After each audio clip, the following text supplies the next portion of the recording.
ऐसी अभिक्रिया जिसमें एक पदार्थ ऊष्मा ग्रहण करके दो पार्ट में वियोजित हो जाता है, ये क्रिया वियोजन अभिक्रिया कहलाती है।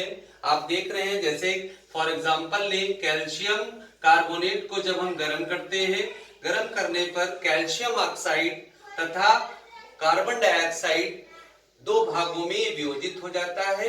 ये ऐसी अभिक्रिया को हम क्या कहते हैं? वियोजन अभिक्रिया कहते हैं। वियोजन अभिक्रिया तीन प्रकार की होती है।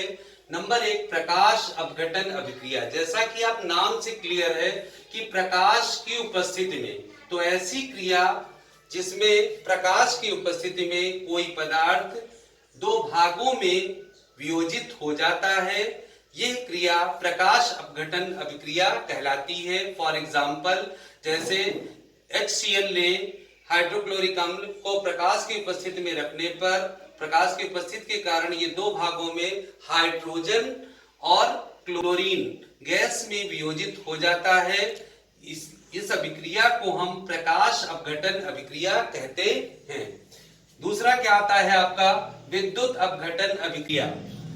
जैसा कि नाम से पता चल रहा है, ऐसी अभिक्रिया जिसमें किसी पदार्थ की द्रव अवस्था या गालित अवस्था में विद्युत धारा प्रवाहित करने पर वो पदार्थ दो भागों में वियोजित हो जाता है, ये क्रिया विद्युत अपघटन अभिक्रिया कहलाती है। फॉर एग्जाम्पल लेते हैं, अगर एग्जाम्पल ले तो सोडियम क्लोराइड 2N से NaCl लेते हैं, इसके द्रव अवस्था में लेते हैं, इसमें विद्युत धारा प्रवाहित करते हैं।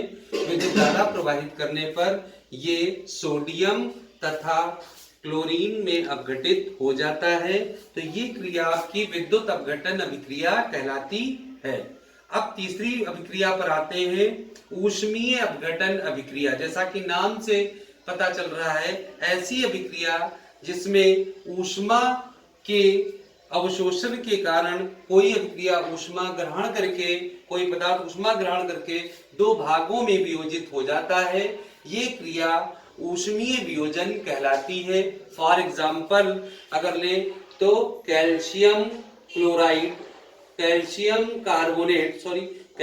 कार्बोनेट को जब हम गर्म करते हैं तो ये calcium oxide CaO plus CO2 यानी कार्बन डाइऑक्साइड में वियोजित हो जाता है और ये ऊष्मा ग्रहण करता, ऊष्मा ग्रहण करता है, इसलिए ये क्रिया ऊष्मीय वियोजन या ऊष्मीय अपघटन